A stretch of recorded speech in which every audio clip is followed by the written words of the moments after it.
SS news நேயர்களுக்கு வணக்கம்.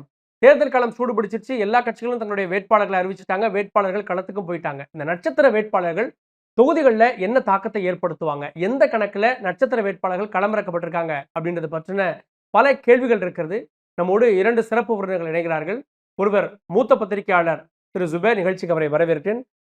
அரசியல் விமர்சகர், கருத்து கணிப்பாளர் திரு நாகராஜ் அவர்களும் நம்மோடு இணைந்திருக்கிறார். அவரின் நிகழ்ச்சிக்கு வரவேற்கிறேன். வணக்கம். மொடக்குறிச்சி பாஜக வென்ற தொகுதி. அண்ணாமலை இங்க நிப்பாரா அப்படின்ற ஒரு கேள்வி இருக்கு. அண்ணாமலை மொடக்குறிச்சியில நின்னார் அப்படின்னா திமுகல செந்தில்நாதன், நாம் தமிழர் அருண், தாவேகால சண்முகம். மொடக்குறிச்சி தொகுதியில் பாஜக வேட்பாளராக அண்ணாமலை போட்டியிடலாம் என்ற தகவல் வெளியாகியுள்ளது. அதிமுக தலைமையிலான என்டிஏ கூட்டணியில் மொடக்குறிச்சி தொகுதி இம்முறை பாஜகவுக்கு ஒதுக்கப்பட்டுள்ளது. கடந்த முறை அந்த தொகுதியில் போட்டியிட்ட பாஜக வேட்பாளர் சரஸ்வதி வெற்றி பெற்று சட்டமன்ற உறுப்பினரானார்.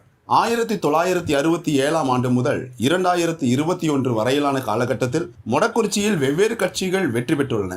அதாவது சோசியலிச கட்சி 1 முறை, திமுக 3 முறை, அதிமுக 7 முறை, காங்கிரஸ் 1 முறை, பாஜக 1 முறை என மாறி மாறி வெற்றி பெற்றுள்ளன. இந்த முறை வெற்றி யாருக்கு என்பதை பொறுத்திருந்துதான் பார்க்க வேண்டும். மொடக்குறிச்சி அதிமுகவுக்கு சாதகமான தொகுதி. அதிமுக ஜெயிச்சிருக்கு, திமுக சில இடங்களில் ஜெயிச்சிருக்கு, பாஜக கடைசியாக ஜெயிச்சிருக்கு.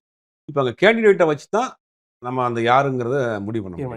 மொடக்குறிச்சியோட அவங்களோட மருமகள் நினைக்கிறேன் கிருத்திகான்னு இருக்காங்க.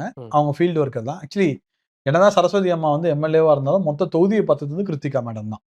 கிருத்திகா மேடம் தொகுதிக்குள்ள வந்து நல்ல ஒரு பரிசீலனை பெற்ற நபராக இருக்கும். அவங்க நிற்கிறதுக்கு தான் அதிக வாய்ப்பு இருக்கு.